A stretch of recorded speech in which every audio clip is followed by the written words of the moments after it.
You are now entering Clearview, Illinois. The name of this story is Justice for the Unjust.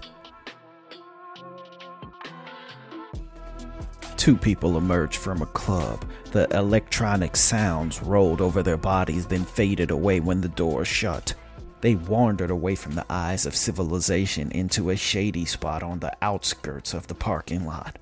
Drunken promises were whispered to distant ears, filled with the confusion of drink. The man gazed into the woman's eyes, silently coercing her will to be his. He leaned in for a kiss, deeper and more intense than most, because for a moment she forgot who she was. For a moment she was without mind or being, one with the universe. Suddenly, bright headlights shone on the two, giving light to what was done in the dark. The woman flinched, then shrieked when she saw blood dribbling from the man's mouth. The man grabbed the woman's head violently as if to twist it off like a bottle cap, but a form bolted out of the car, casting a long shadow. He grabbed the man's hand with sudden speed and power. "Make it right," said the man in the blinding light. The Casanova wiped the blood from his lip with his sleeve, then re-established contact with the woman he had once enthralled. "We had a good time. Nothing out of the ordinary happened."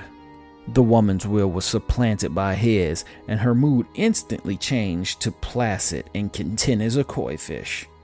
She wandered away, free to construct whatever beautiful lie her thoughts could conjure. The man standing in the light appeared to be in his mid-20s, in a leather jacket almost too big for him. He put one in the mindset of a greaser, a young punk from the 1950s. The bloodsucker had none of the suave that would have seemed likely from someone who could sway the mind of women so expertly, and gave off the vibe of a high school biology teacher. The man in the leather jacket easily hoisted up the man on the ground. "So, your first instinct was to kill the kid when I surprised you," said the driver. "I suppose it was. If I had to fight, I doubt I would have gotten a chance to find her again, and that's one more bullet in the clip to take us down." The man in the coat wasn't even mad, because it was logic. Cold logic, but logic all the same. "Why did you roll up on me like that? You came in hot." "Okay, I shouldn't have done that, but I was a bit angry." "And now you're not?" The man in the jacket narrowed his eyes, because he had been read like a book. "A little girl went missing, and this is number 3. Is it you?" said the man, who looked much shorter, but 10 times more intimidating. "Fuck no." The man's eyes narrowed as if silently levying an accusation. "You sure about that? And if you try to get in my head, I'll rip your motherfucking spine out." "I have just as much to lose as you do if this keeps up, Dietrich," said Larry. "Doesn't mean shit.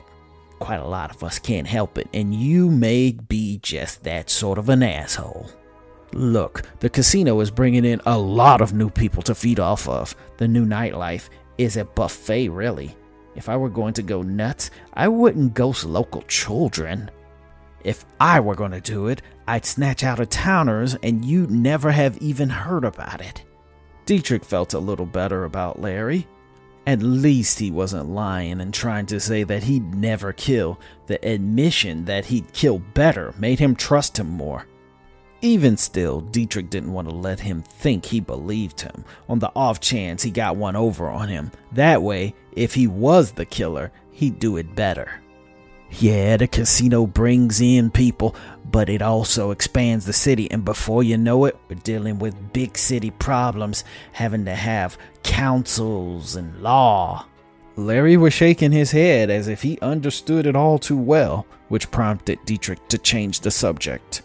"Have you heard about any more of us in this city?" "Other than Grant? No."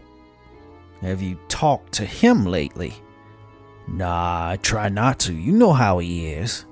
"Yes, I do," Dietrich agreed, dreading having to ask him the same questions later. Grant was old and weird, older than the city, that much he knew, possibly older than America itself. "Well, maybe we should both see him for solidarity," said Dietrich. Larry smirked. "What, are you scared?" Larry asked. Dietrich gave Larry a blood-curdling stare over a response. Of course he was scared. He'd been a fool not to be. He was dealing with a monster that lost touch with his humanity a century before and barely could rationalize a connection to monsters. He planned to accuse an elder of wrongdoing. What if he did it? What then? The two Night Stalkers stepped out of Dietrich's Black Rambler. They found themselves in the front of a well-to-do mansion, slightly isolated from the city. "So, you know, if Grant kicks up some shit, I'm not fighting him. I'm fucking out of here. So if you pull that same shit you did with me and he decides to beat your ass," Larry trailed off, as if he didn't need to say the rest. Dietrich heard him loud and clear but didn't respond. They walked down the walkway past the well-tended botanical garden. Then they got to the door. There was an eerie calm, as it always tended to be. Everything felt a foot taller than it was normally, to convey a sense of majesty, or maybe it was just to make you feel small. Dietrich rang the ornate bell, and it chimed regally as if of a different time. The two waited there patiently. After a moment passed, their faces showed confusion. Grant didn't answer his own door, but someone was always there. Dietrich twisted the doorknob, and to his surprise, it opened. The two were immediately assaulted by the smell of blood and death. Larry reached in his coat pocket for a small pistol while Dietrich went through a quick metamorphosis. His fingers grew to meaty claws, his face became feral and otherworldly. Dietrich pushed in quickly. It didn't take long to find the source of their unease. Several of Grant's servants were shot dead, in poses as if they just fell where they lay. It hadn't been more than a few hours. Being as close to death as they were gave them unique insights on the hows, if not the whys, of death. The two stalked in a whisper to Grant's den.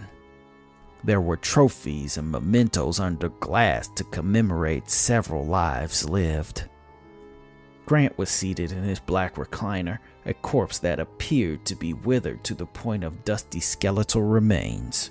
Larry looked at Dietrich and said, "What now?"